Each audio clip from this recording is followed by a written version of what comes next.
നമ്മെ ദൈവത്തിൻ്റെ കൽപ്പനകളും പ്രമാണങ്ങളും ചട്ടങ്ങളും അനുസരിക്കുവാൻ വേണ്ടിയിട്ടാണ്, നമ്മെ സഹായിക്കുവാൻ വേണ്ടിയിട്ടാണ്. അതന്നെ യേശു കർത്താവ് പറഞ്ഞത്, സകല സത്യത്തിലും വഴി നടത്തുവാനായിട്ട് പരിശുദ്ധാത്മാവ് എന്ന കാര്യസ്ഥനെ ഞാൻ നിങ്ങൾക്ക്, സഹായകനെ ഞാൻ നിങ്ങൾക്കായിട്ട് അയക്കും.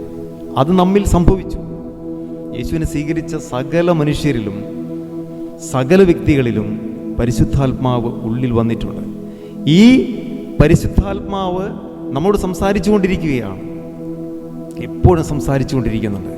പ്രത്യേകിച്ച് നാം സംസാരിക്കുന്നത് പാപത്തെക്കുറിച്ചാണ്. ഒരു പാപം നമ്മുടെ മുൻപിൽ വരുമ്പോൾ തന്നെ പരിശുദ്ധാത്മാവ് നമ്മോട് സംസാരിക്കും. നമുക്ക് അങ്ങനെയുള്ള അനുഭവങ്ങൾ ഉണ്ടായിട്ടില്ലേ? എന്നെ കേൾക്കുന്ന നിങ്ങളിൽ പലർക്കും അങ്ങനെ അനുഭവങ്ങളുണ്ടായിരിക്കും. പല തെറ്റുകളും സംഭവിക്കാതെ പരിശുദ്ധാത്മാവ് നമ്മോട് സംസാരിച്ചത് കേട്ട് അനുസരിച്ചതുകൊണ്ട് നമുക്ക് രക്ഷപ്പെടുവാൻ കഴിഞ്ഞിട്ടില്ലേ? പലപ്പോഴും നമുക്ക് രക്ഷപ്പെടുവാൻ കഴിഞ്ഞിട്ടുണ്ട്. എന്നാൽ പലപ്പോഴും നമ്മൾ അകപ്പെട്ടു പോയിട്ടുണ്ട്. അതിൻ്റെ കാരണം പരിശുദ്ധാത്മാവ് നമ്മോട് സംസാരിച്ചത് നമുക്ക് കേട്ട് അനുസരിക്കുവാൻ കഴിഞ്ഞില്ല.